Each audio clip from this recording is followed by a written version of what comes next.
And like I said, it never touches.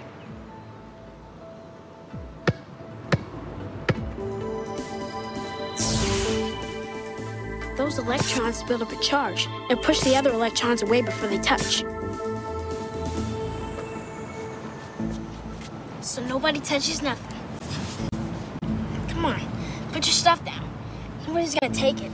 Like I said, this is my court. It's no problem.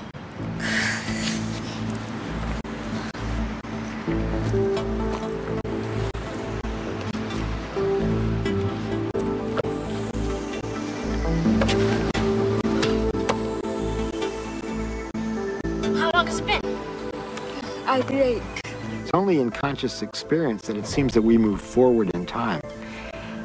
In quantum theory, you can also go backwards in time. You can always go back in time.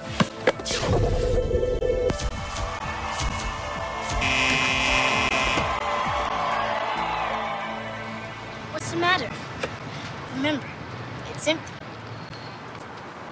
How do you know this shit? I read Dr. Quantum comics. Everybody thinks it's just kid stuff, but I know it's real. That's how I do my magic on the court. Yeah, I always choose the Wonder Boy first. He's got the weirding line. Well, Dr. Quantum says everybody's got it. Everybody's doing it. Doing it constantly. Each and every time you look.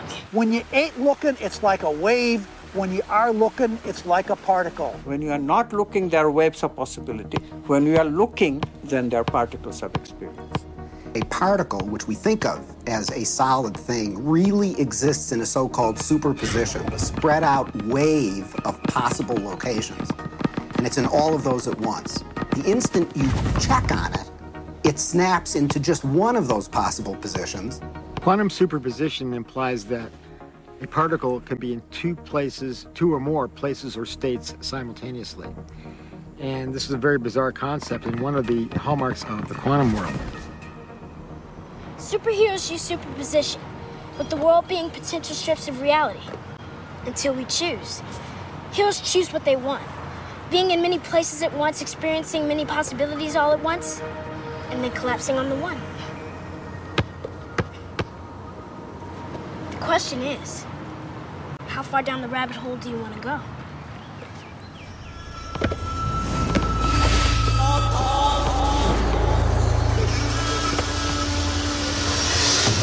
Instead of thinking of things as things, we all have a habit of thinking that everything around us is already a thing, existing without my input, without my choice. You have to banish that kind of thinking. Instead, you really have to recognize that even the material world around us, the chairs, the tables, the rooms, the carpet, camera included, all of these are nothing but possible movements of consciousness.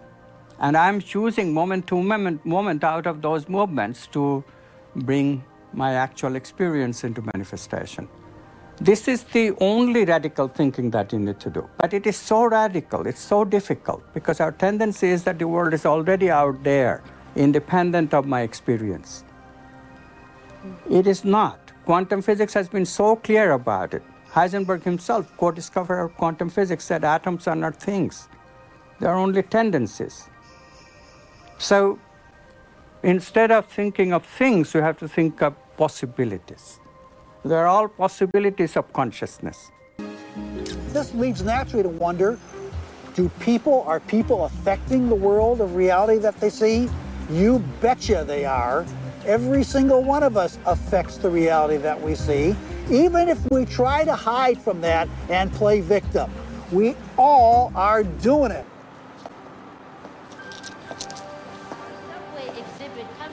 From Japan and Mr. Masuro Emoto.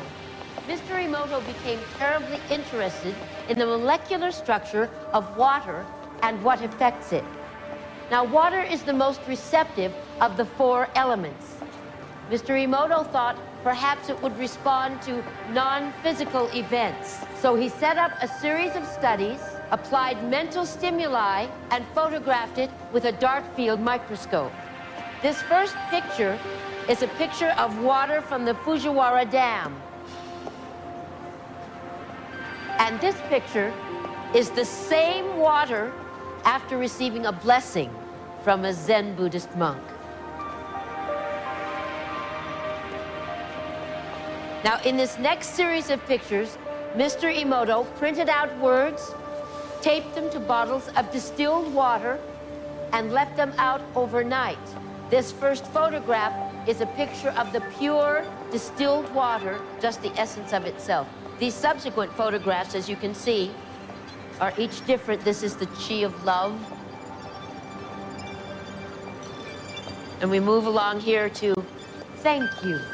And you can see where he taped that to this bottle here. But if you read Japanese, you already knew that. Now, Mr. Emoto speaks of the thought or intent being the driving force in all of this. The science of how that actually affects the molecules is unknown, except to the water molecules, of course. And it's really fascinating when you keep in mind that 90% of our bodies are water.